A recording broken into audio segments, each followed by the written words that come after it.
はい、始まりました、はい、音の専門家の雑談サウンドワンのくすみと石田です。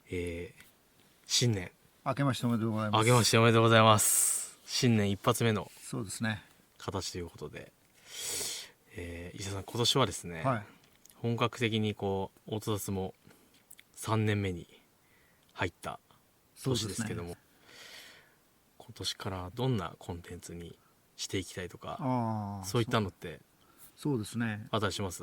まだまだいっぱいお呼びしたい方もいるし、我々だけで喋る話もたくさんあると思うんですけど、はい、やっぱり音を中心にした話題はサウンドワンなので、しかも音雑なので、そうですよね変えてはいけないので、音にまつわる話題を中心にお届けするんですけど、これまでもそうだったんだけど、音の知識をお伝えするというよりかは、心がけたいのは聞いていただいているリスナーの方に新たな問いが生まれるっていうか、なんかちょっとわからないんだけど、わからないままでそのまま少しなんていうか宙ぶらりんになっても、もしかしたらわからないままかもしれないし、何かの体験であの話ってこういうことだったのかみたいな、なんかそんな話をできればいいかなと思ってますね。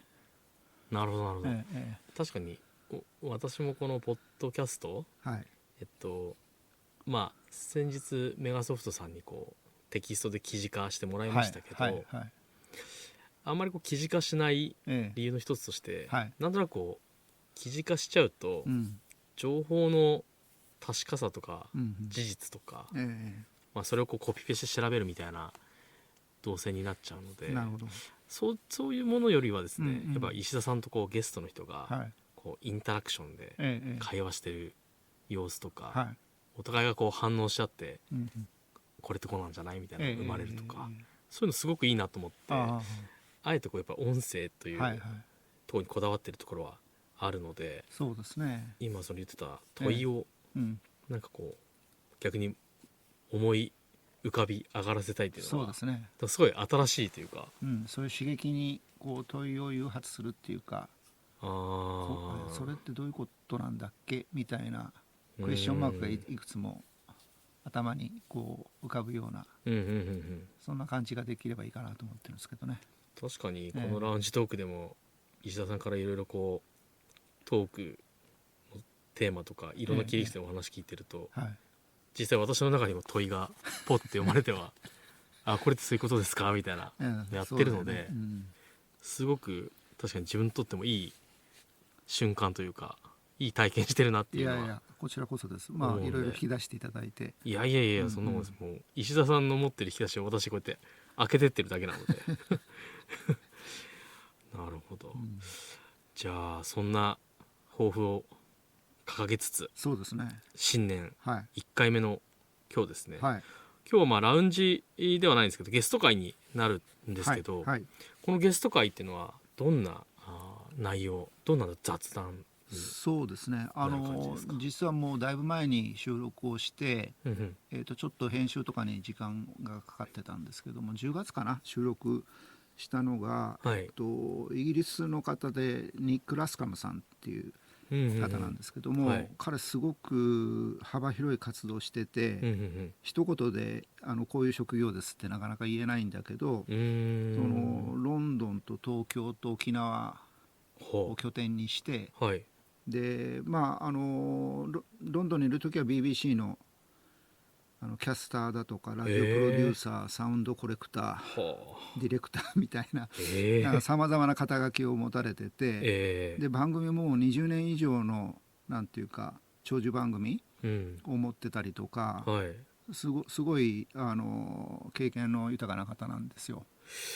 ちょっと興味聞きたいですけど、どうしてその方と巡り会えたんですか？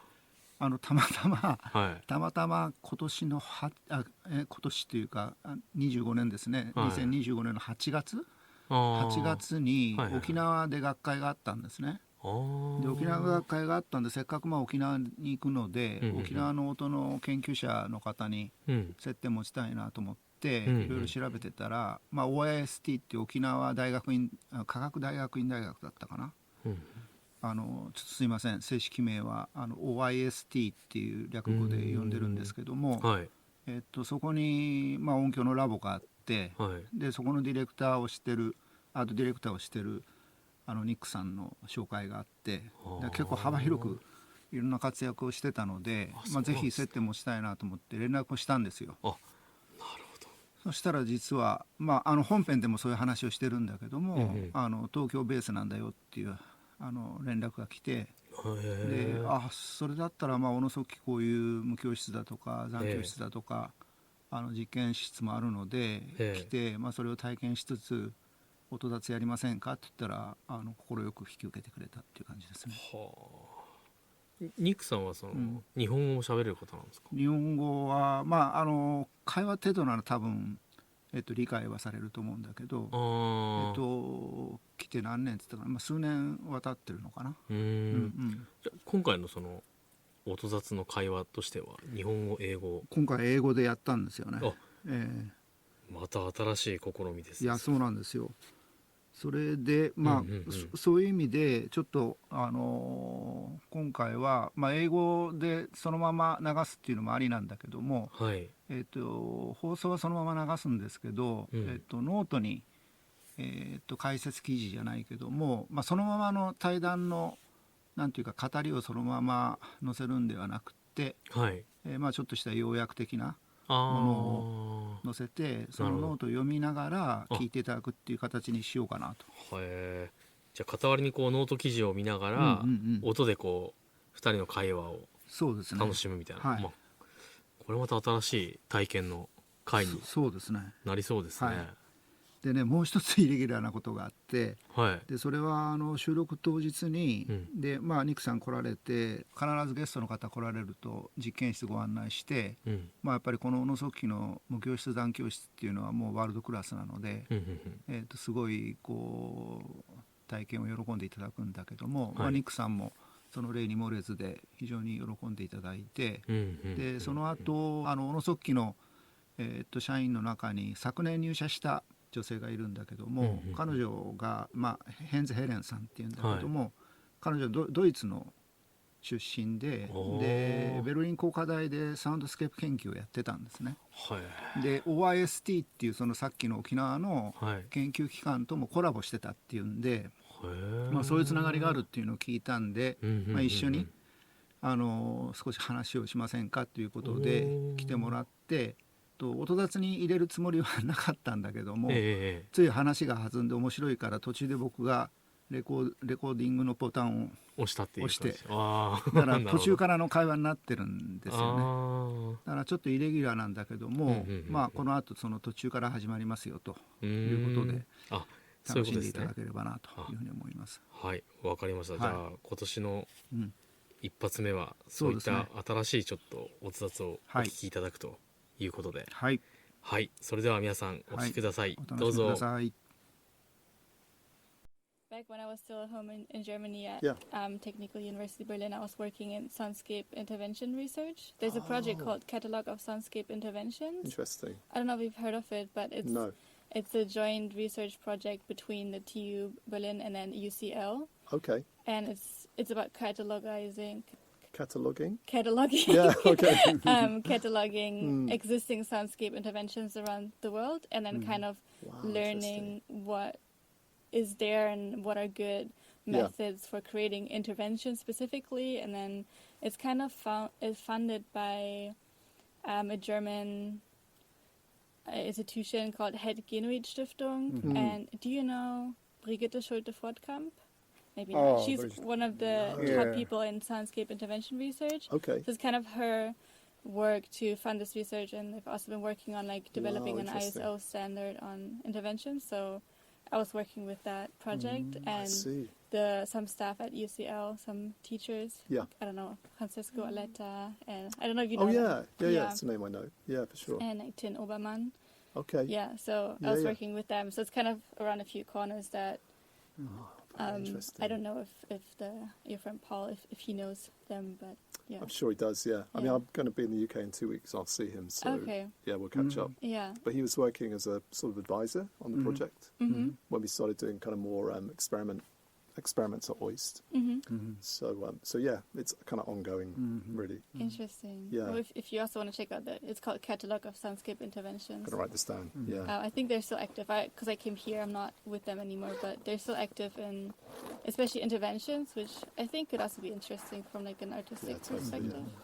So interventions meaning using soundscapes to improve spaces, right? It's more intervening with the soundscape. So the purpose is to improve. Yeah. That's why you brought up well-being, because the Yes. purpose is to make the space more comfortable and enjoyable for the humans in it. Yeah.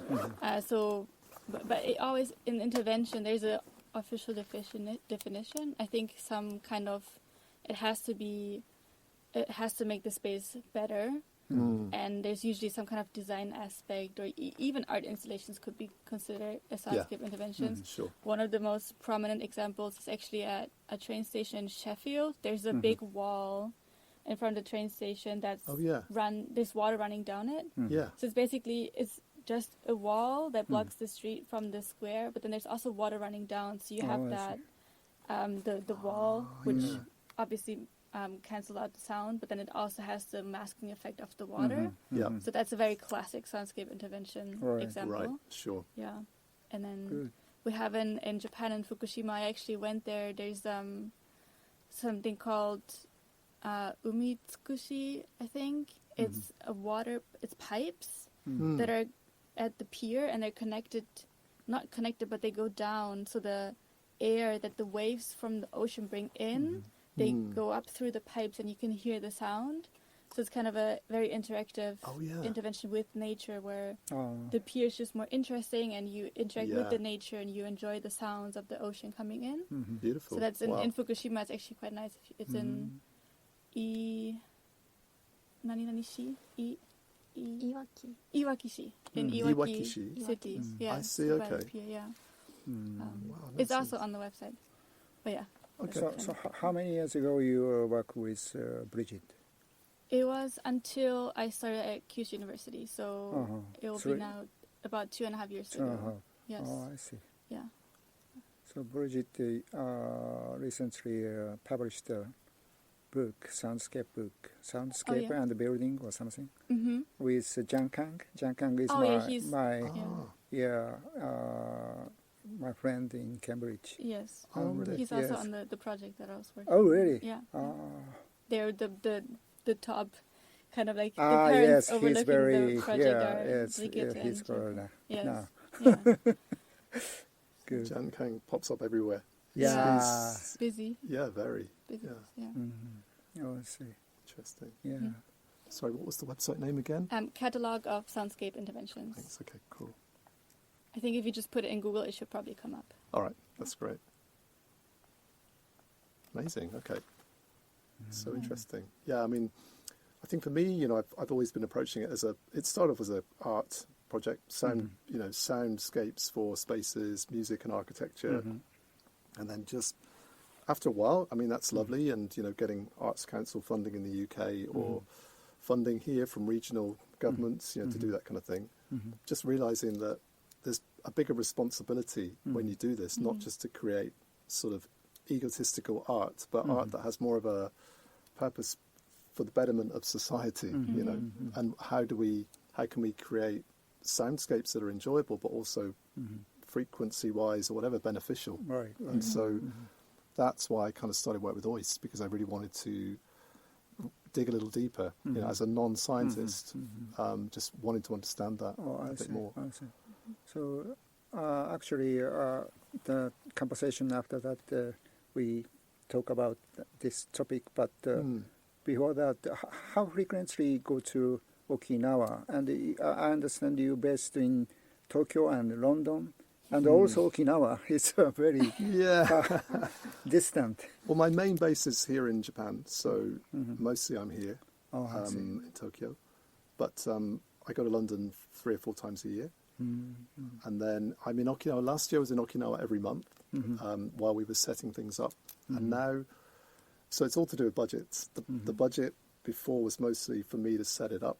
And this year, most of the budget is on a neuroscientist or a data analyst to research the data that we've collected. So I've kind of not stepped back, but my budget is less for me to go to Okinawa. Basically, I'm focused more on just 2 experiments this year, and then year 3, hopefully there's funding next year, and I'll be able to go back a bit more frequently. Oh, I see. But it's been good. You know, we've started something at OIST, so hopefully, like I said, it's always about funding. How can who do we collaborate with? How do we get funding to continue? And all these scientists are all, you know, trying to find the funding as well. So there's a lot of competition. Right. So yeah, I've learned a lot about academia. So how it's funded. Under pressure. Yeah, the pressure. Yeah, I know, to deliver. So yeah, so I'm working with other people now, other research institutions, universities. A festival in Thailand that's helping me do a lot of research as well, with a kind of big scale music festival. I see. Can I ask what you do? Because I actually wrote my master's thesis on outdoor music event. Oh, really? The acoustic environment of outdoor music events. Okay. Because there's a lot of research on concert halls and indoor music spaces, but very little on outdoor music spaces. Even though I think, especially in the last decades, festivals and like outdoor concerts have like picked up so much. So I wrote my master's thesis on that, and I was like, wow, it has never been researched, and it's so much. There's a gap. I couldn't possibly do everything I wanted in a master's thesis. I'm very interested what you are doing at that festival, what kind of research or... Yeah, so the festival, it's been going for 10 years. It's attended by about 20,000 people. Middle of December in this big kind of... It's like a country park in Thailand. So it's a very beautiful kind of place near to Pattaya, which is the main city. And year 1, I literally went there in 2018 to DJ. And then I got talking to them about the festival and about, you know, just had this kind of conversation about what could be done with the land, and how the guy who owns the land owns the festival, and you know, he's always been influenced by Burning Man Festival, for example, but also well-being. So it's really important that the space isn't just a party space, but is a place where people kind of can enjoy, but also become more harmonized with nature, you know, without wanting to sound too kind of cosmic or hippie. And so we developed this thing called Sonic Minds, which is a collaboration with the festival, where this year we'll have a lot of sound installations for people to enjoy around the festival, and also performances, all based on field recordings on healthy frequencies, but how do we kind of figure what those things are? But it's the very beginning of this kind of research. But obviously, yeah, all outdoors, and just trying to find ways to make the festival a really beautiful experience sonically, not just for beats and rhythms and you know, everything else, but it's more like trying to think about the sound as being something that's, you know, beautiful, memorable, that gives you a deeper sense of you know, of yourself. And so it's very conceptual at the moment, but I think the longer we do this, the more it's clear that we need more science to come into it. So a little bit of that will come from OIST, from my experiences there. But again, you know, we're still looking for collaborators to, you know, to be involved. So yeah, maybe there's stuff if you could come along. And I'm also putting together a little board of advisors that are kind of more like part of this kind of family that we're kind of developing with the festival. So there's scope for people to be involved, you know, in different levels. So it's not just to go as a DJ or as a musician, but also as a kind of researcher. And yeah, it's an interesting opportunity. Sounds very interesting. Yeah, I can share more about all of this to you guys. Yeah, I would love to hear more about it, just because I'm personally so interested. Yeah, for and sure. I think it's so important, because what I just mentioned earlier, there's so many events like this, and I feel like there's a tendency to just push the bass and let's have lots of bass. Yeah, which exactly. I do like a good bass, but Sure, who doesn't like there's more to music, and especially when it comes to festivals that are not just about that 1-2 hour concert, but about maybe even a whole week of being in a place with these people and in a community almost, and in nature, and to bring all of that together and not just be like bass. Yeah, for sure. So we're developing these kind of, the festival happens in December, but throughout the year we're developing these kind of sound camps where people go and we explore together, you know, listening experiences, you know, kind of stuff that probably we all know quite well, like, you know, just deep listening workshops or field recording workshops. And that sounds interesting. We're yes. doing a lot more of those Yeah, things, So Nick, you're doing in the Thailand project is ambient music rather than the rock or normal music, right? Yeah. So what kind of people participate that kind of festival? So, I mean, it's very international. It's, it's people from, well, actually, it's more like regional international. So it's a lot of Japanese people go there now. Obviously, Thai people from Singapore, Hong Kong. So it's very, we do get some, people from Western Europe, I suppose, as well. Western Europe, Europe and the UK. It's people who are like culturally curious, interested in the arts, food, and well-being.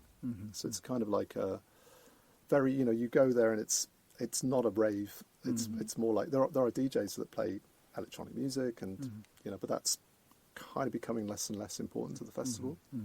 It's more about people who want to go and feel, connected, I think, and to learn, because there are a lot of workshops that happen as well. So it's very different to. Sound very healthy. It's a lot healthier than most festivals. Yeah. What's the name of the festival? Wonderfruit. Wonderfruit. Yeah. That's cute. Even the name is quite kind it's of so cute. It's cute, isn't it? Yeah, Wonderfruit. Okay. It's all about wonder. I mean, that's the kind of key word. It's like, how do we inspire wonder? It's a very interesting thing, and it's one guy's vision. He's really, what's the word? Committed to this project. Yeah. For me, some of the best music that I've heard over the last few years is, I don't know if it's music or whether it's sound design.